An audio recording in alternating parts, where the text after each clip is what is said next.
Assalamualaikum Ustadz. Waalaikumsalam Afwan, warahmatullahi. kita teman-teman itu mau tanya tentang keutamaan puasa Arafah. Itu gimana Ustadz? Bismillah, alhamdulillah, salatu wassalamu ala rasulillah, ma ba'd.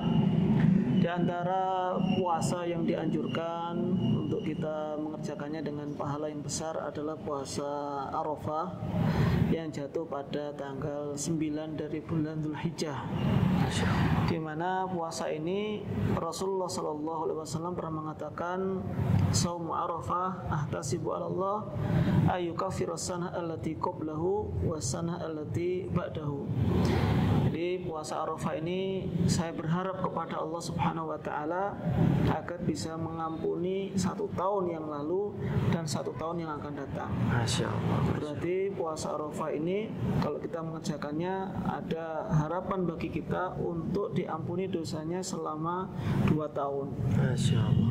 Namun juga perlu kita ketahui dosa-dosa yang otomatis dihapuskan oleh Allah dengan suatu amal ibadah seperti puasa seperti ini, atau ketika berbicara tentang sholat 5 waktu itu juga menghapuskan dosa-dosa secara otomatis.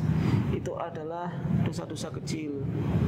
Adapun dosa-dosa besar maka tetap kita diperintahkan untuk bertobat kepada Allah Subhanahu wa taala dengan memperbanyak amal ibadah-ibadah yang lainnya. Sehingga ketika dosa yang kita laksanakan adalah dosa yang besar, selama kita mau istighfar, mau bertobat, mau mohon ampun kepada Allah Subhanahu wa taala, ya Allah juga pasti akan mengampuni dosa-dosa kita. Sebagaimana dikatakan oleh Ibnu Abbas radhiyallahu anhu, beliau mengatakan la kabirah mal istighfar. Tidak ada dosa besar kalau disertai dengan istighfar. Artinya istighfar itu akan bisa mengampuni dosa-dosa besar. Begitu pula dan la saghirah mal israr. Tidak bisa dikatakan dosa kecil kalau terus dilaksanakan. Dosa kecil kalau terus-terus dilaksanakan ya akhirnya jadi besar. Artinya jangan pernah meremehkan juga dosa kecil, meskipun mungkin itu ya dosa kecil tadi, tapi kalau dilaksanakan terus menerus, dibiasakan, ya nanti ujung-ujungnya juga akan menjadi besar. Sehingga kita perlu bertobat. Adapun yang ya mungkin sekali 2 kali dosa-dosa kecil tadi, ya diharapkan dengan puasa di tanggal 9 Dzulhijjah ini atau puasa Arafah itu bisa diampuni oleh Allah Subhanahu wa taala. Mungkin itu sedikit keutamaan dari puasa Arafah, wallahu taala alam. Amin. Syukran Ustaz, jazakallahu khairan. Afan wa jazakallahu khairan. Barakallahu fiik.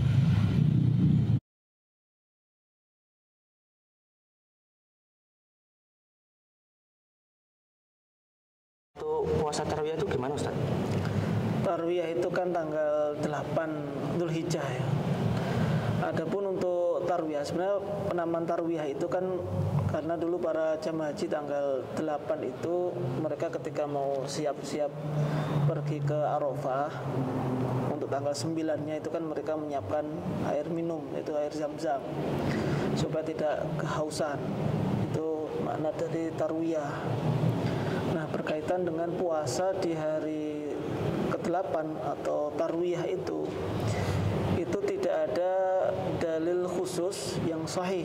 Memang ada dalil yang mengatakan saum yaumut tarwiyah yukafirus sanah. Puasa di hari tarwiyah itu akan menggugurkan dosa selama 1 tahun. Akan tetapi hadis yang berkaitan ini dilemahkan oleh para ahli hadis. Meskipun hadisnya itu lemah, apakah kita dilarang secara mutlak untuk mengerjakan puasa di tanggal 8 atau hari tarwiyah ini? Maka jawabannya tidak. Kalau mau puasa tetap diperbolehkan, namun bukan karena meyakini adanya keutamaan khusus. Karena yang sebagaimana kita ketahui kan 10 hari yang pertama di bulan Dzulhijjah ini, mulai tanggal 1, 2, 3, 4, 5, 6, 7, 8 sampai 9, 10 itu segala amal ibadah itu akan dilipat gandakan, memiliki keutamaan, baik itu sholat sunnah ataupun puasa. Kalaupun mau puasa dari tanggal 1, tanggal 2, ahlan wa sahlan, diperbolehkan, tidak masalah. Yang penting tidak meyakini ada keutamaan khusus. Begitu pula tanggal 8. Yang ada keutamaan khusus bagaimana yang tadi saya sebutkan itu hanya ada pada tanggal 9 Dzulhijjah. kalau 10-nya jangan puasa. Nah, soalnya sudah hari raya Idul Adha, karena hari raya kita tidak diperbolehkan untuk berpuasa. Ya mungkin itu penjelasan berkaitan dengan puasa tarwiyah. Naam. Wallahu taala alam.